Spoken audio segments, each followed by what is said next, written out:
Bismillahirrahmanirrahim. Assalamualaikum warahmatullahi wabarakatuh. Sidang Waalaikumsalam. hadirin hadirat yang dikasihi Allah sekalian. Alhamdulillah bertemu kita pada pagi ini dengan adanya forum yang bertajuk kesan ketidakstabilan politik di Malaysia.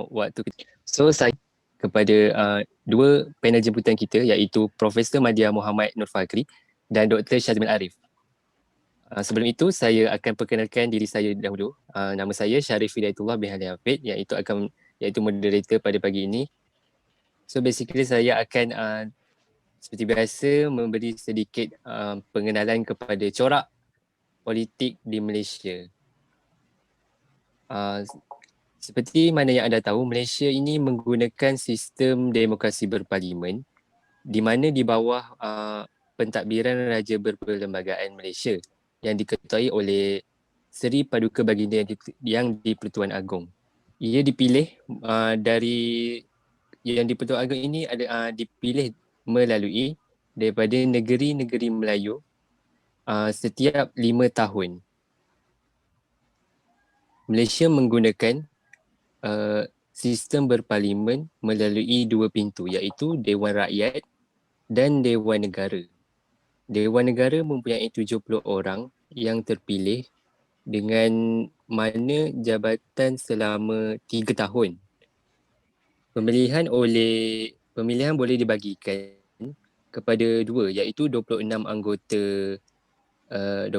anggota dipilih oleh Dewan Undangan Negeri untuk mewakili 13 wilayah di negara Malaysia. Sedikit sejarah seperti Malaysia merupakan menganut sistem politik berbilang parti sejak pilihan raya pertama pada tahun 1955 yang mana ia berasaskan konsep siapa cepat dia dapat, first past the past. Parti politik utama Malaysia pada ketika itu adalah Pertubuhan Kebangsaan Melayu Bersatu iaitu UMNO telah memegang kekuasaan bersama parti-parti yang lain sejak kemerdekaan Malaysia pada 1997. Dan pada 1973, perikatan parti yang ditujukan kepada kaum telah digantikan dengan perikatan yang lebih besar iaitu dengan gabungan parti daripada MCA diikuti juga dengan MIC. So dekat sini saya nak katakan bahawa proses politik di Malaysia itu sendiri menggambarkan konsep perkongsian kuasa iaitu konsosialisme. So dengan apakah kaitan dengan tajuk kita pada hari ini? So untuk dengan kupasan lebih lanjut, saya akan tanyakan soalan pertama kita mengenai isu politik atau kesidak politik di Malaysia. So soalan pertama saya ajukan kepada Profesor Madya Muhammad Nur Fakri iaitu dengan soalannya, apakah implikasi ketidakstabilan politik dari perspektif Prof sendiri? Okey, terima kasih Tuan Moderator. Berdasarkan pandangan saya, kerajaan hari ini terlalu mengejar kuasa politik sehingga segala kepentingan rakyat dan negara makin terabai disebabkan berada di dalam keadaan yang tidak stabil setelah satu persatu isu di kalangan mereka timbul. Hal ini terjadi apabila mereka bergelut dengan masalah dalaman dan hal perebutan kuasa. Masalah-masalah ini telah menyebabkan kecelaruan dalam mentadbir negara serta menimbulkan tanda tanya terhadap jawatan Perdana Menteri yang menyatakan siapakah yang layak untuk menerajui negara selepas itu.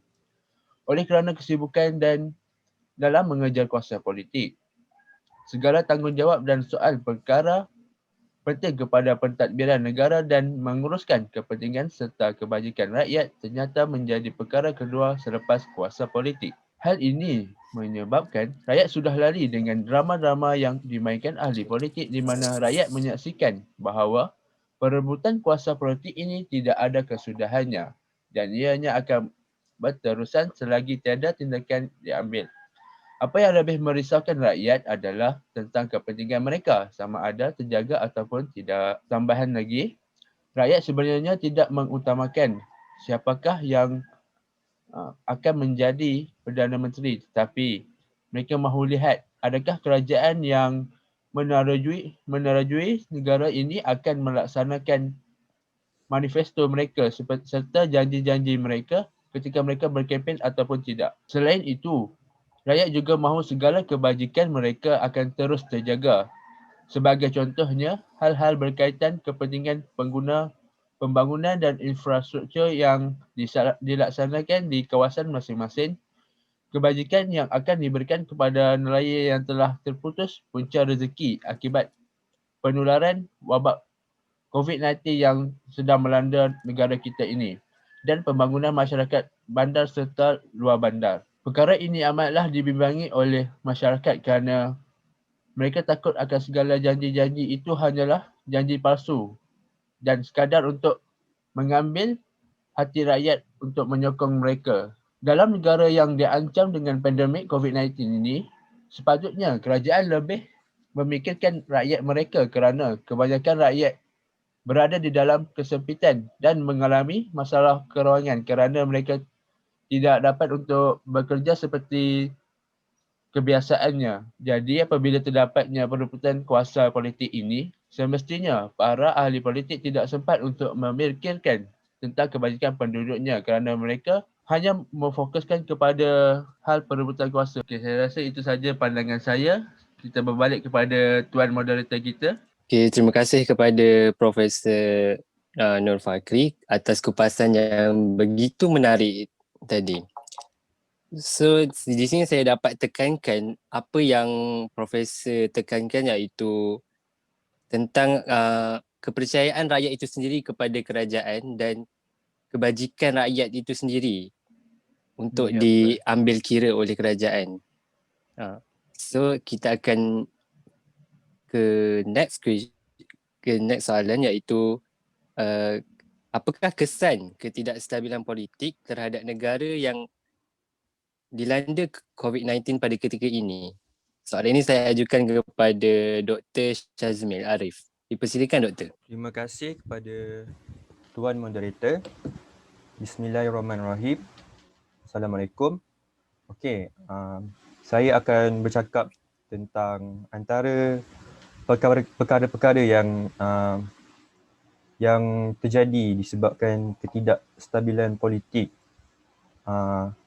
apabila ianya berlaku. Jadi antaranya ialah kita dapat lihat bahawa pasaran saham Malaysia mendapat kesan buruk dan ia membimbangkan para pelabur tempatan. Okey, dalam jangka masa penularan wabak COVID-19 dan masalah ketidakstabilan politik di Malaysia pada waktu ini, antara salah satu sektor yang mendapat tempias sudah pastinya adalah pasaran saham Malaysia.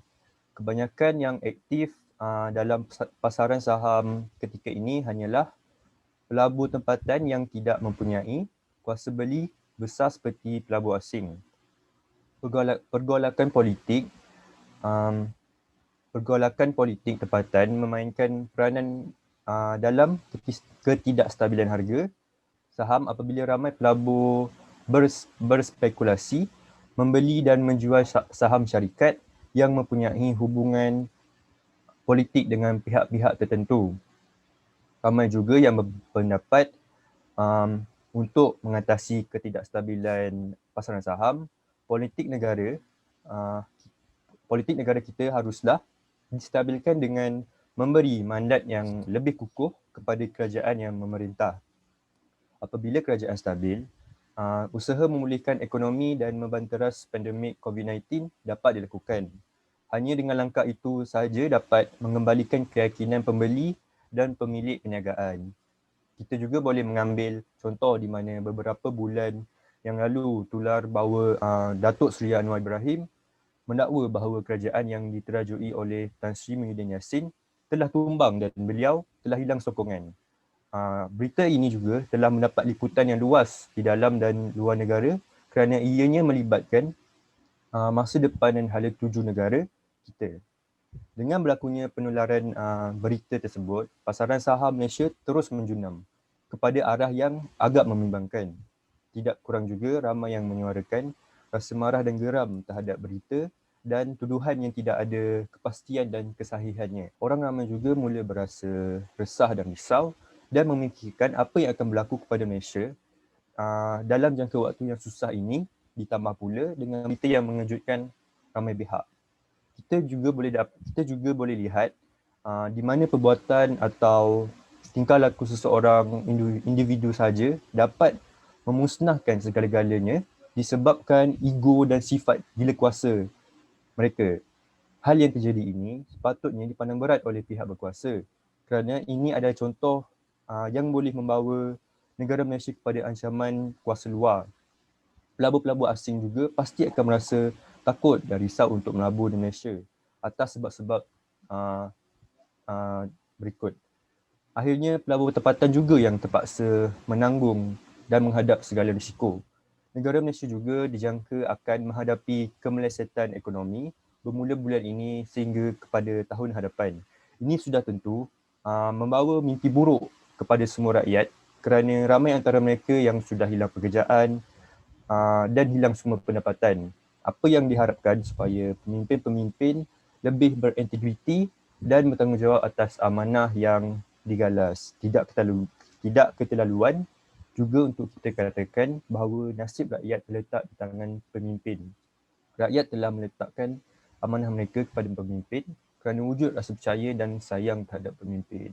Sekian daripada saya. Kembali kepada Tuan Moderator. Okay, terima kasih kepada Dr. Syazmi Arif atas ulasan beliau yang begitu mantap.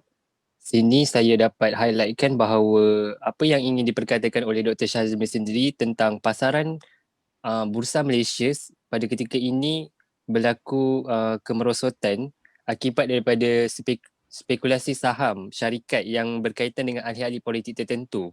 Ini mengakibatkan banyak kaunter yang mengalami kerugian berbanding kaunter yang profit. Okey, soalan terakhir pada forum pagi ini iaitu tentang rekomendasi dan kesimpulan berdasarkan topik kita bincangkan pada pagi ini. So saya ajukan soalan ini dahulu kepada Profesor Fakri.